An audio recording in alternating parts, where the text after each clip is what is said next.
ಏನಾಯಿತು, ನನಗೆ ತಕ್ಷಣವೇ ತಮಿಳ್ನಾಡಿಗೆ ಹೋಗ್ಬೇಕಂತ ನಮ್ಮ ಪಕ್ಷದ ವರಿಷ್ಠರು ಆದೇಶ ಮಾಡಿದ್ರಿಂದ ನಾನು ನನ್ನ ದೆಹಲಿ ಪ್ರವಾಸನ ರದ್ದು ಮಾಡಿ ನಾನು ತಮಿಳ್ನಾಡುವಿನ ಅಂಬಾಸಮುದ್ರಂ ಅಂತಕ್ಕಂಥ ವಿಧಾನಸಭೆ ಚುನಾವಣೆ ನಿಮಿತ್ತ ಹೋದೆ. ಅಲ್ಲಿಂದ ನಾನು ಬಂದಿದ್ದೆ ಮೊನ್ನೆ ರಾತ್ರಿ.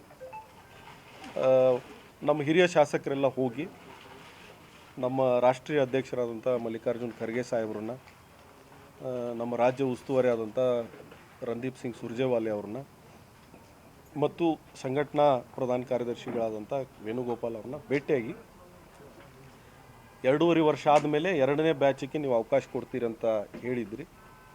ಕಾರಣಾಂತರಗಳಿಂದ ಅದಾಗಿಲ್ಲ. ಇವನ್ ಮುಖ್ಯಮಂತ್ರಿಗಳೂ ಕೂಡ ಹೇಳಿದ್ದಾರೆ, ಮೊನ್ನೆ ಕೊಡ್ತೀವಂತ ಹೇಳಿದ್ವಿ, ಆದರೆ ಅಧಿವೇಶನ ಮತ್ತು ಚುನಾವಣೆ ಇವೆಲ್ಲ ಸಂದರ್ಭದಲ್ಲಿ ಮಾಡೋಕ್ಕಾಗಿಲ್ಲ, ಅದನ್ನು ಹೈಕಮಾಂಡ್ ಜೊತೆ ಮಾತಾಡಿ ಮಾಡ್ತೀವಂತ ಅವರು ಕೂಡ ಹೇಳಿದ್ದಾರೆ.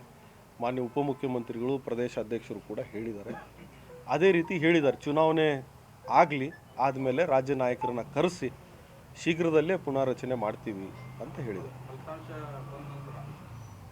ಏನು 5 ದಿವಸ ಚುನಾವಣೆ ಮುಗಿದು 29, 30ಕ್ಕಾದ್ರೇನ 5ನೇ ತಾರೀಕೇನು ಸಂಕ್ರಾಂತಿ, ಬಸವ ಜಯಂತಿ ಹಿಂಗೆ ಹೊಂಟೈತಿ.